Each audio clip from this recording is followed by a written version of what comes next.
Ashamaa harka fuunee hordoftootaaf daawwattoota gammeetuu fi nagaa jaalallii fi tokkummaa waaqayyoo bakka jirtanitti isin haa dhaqqabu. Har'as egaa dambalii jaalala tokko qabadhee dhufeera. Gammeetuu fi waliin turtii gaarii qabaadhaa.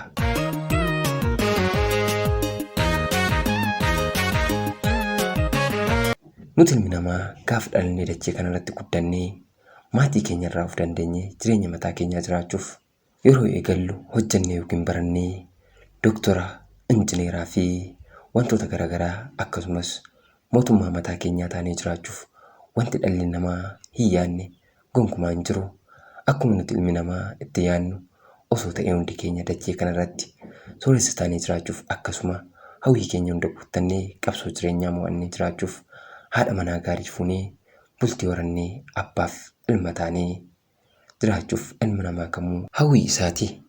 Ta'us qormaata addunyaa kanaa qoramnee milkaa'uuf carraadha.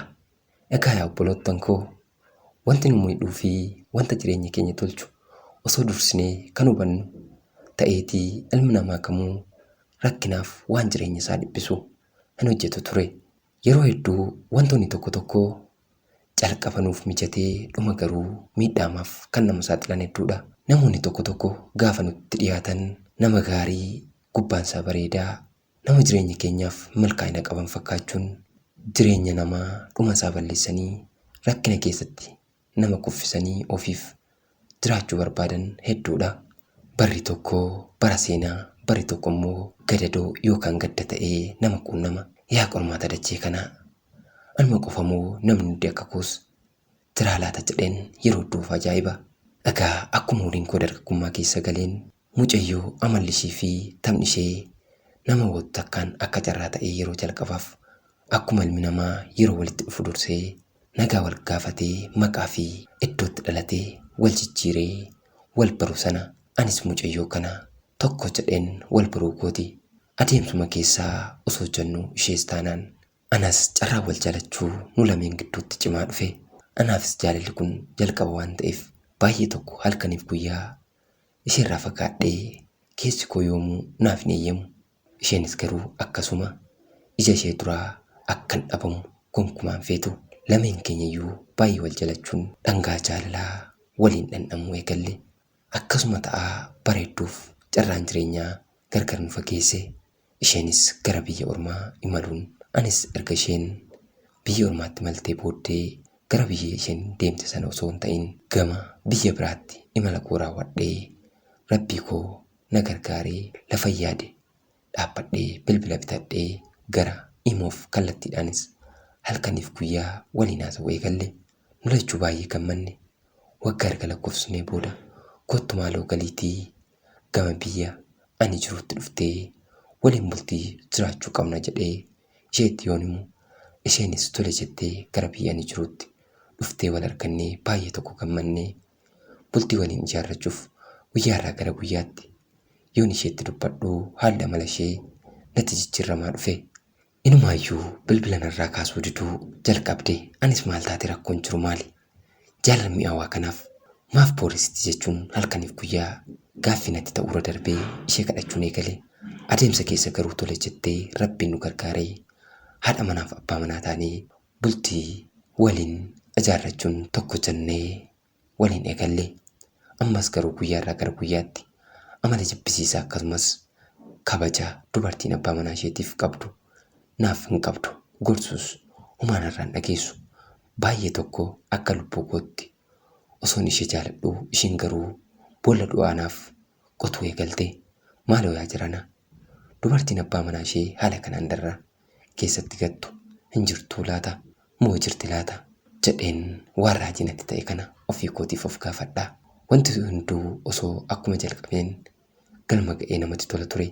Haati manaa koo na jibbuu bira dabartee qilleensa addunyaa kanaa gubbaayyuu akkan jiraadhu naaf hawwiin qabdu.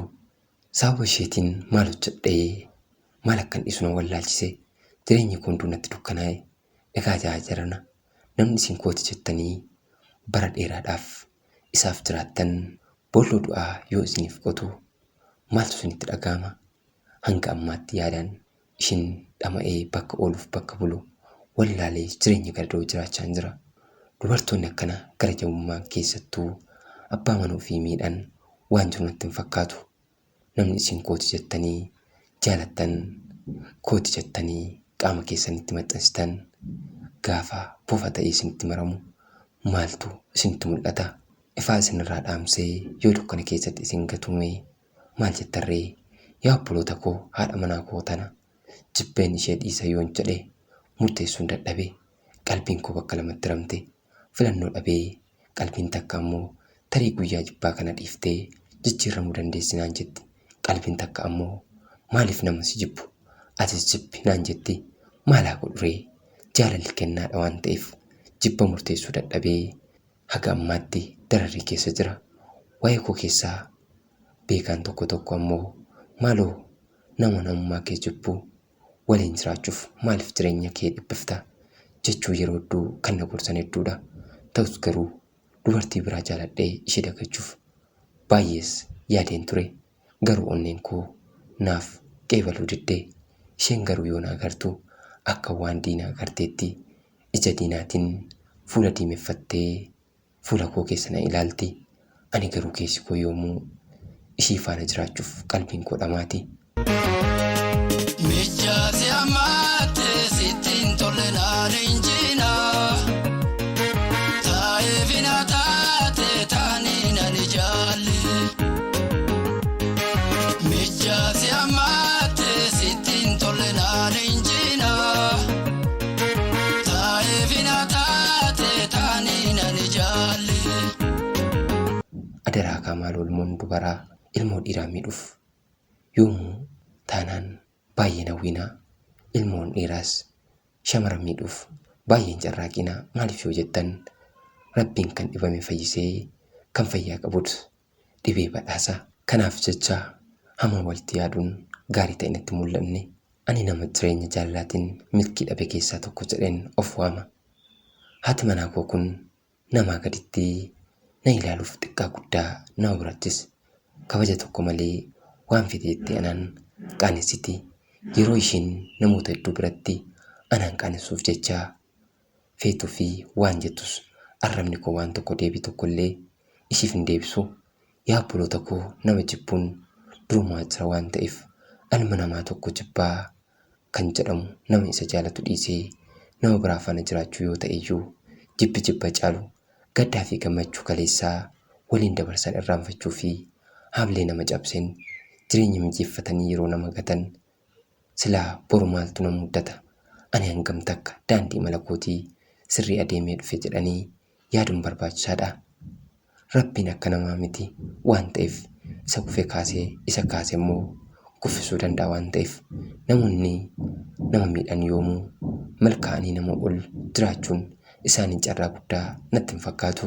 Yaada kaaniin isinii qoodeef tarii namoonni akka kootii jireenya bultii keessanii carraan akka kootii isin qaqqabee yoo jiraattan waan raawwachuu dandeessan jedheen gama gammee tuubii dhufe. Muddannoo yeroo ammaa na muddatee jiru kana isiniif qoodee mee isinis yoo maal ta'e haadha manaa koo kana dhiisee jireenya koo ganamaatti akkamiin akkan deebi'uu danda'u yaada keessan naaf qoodaa.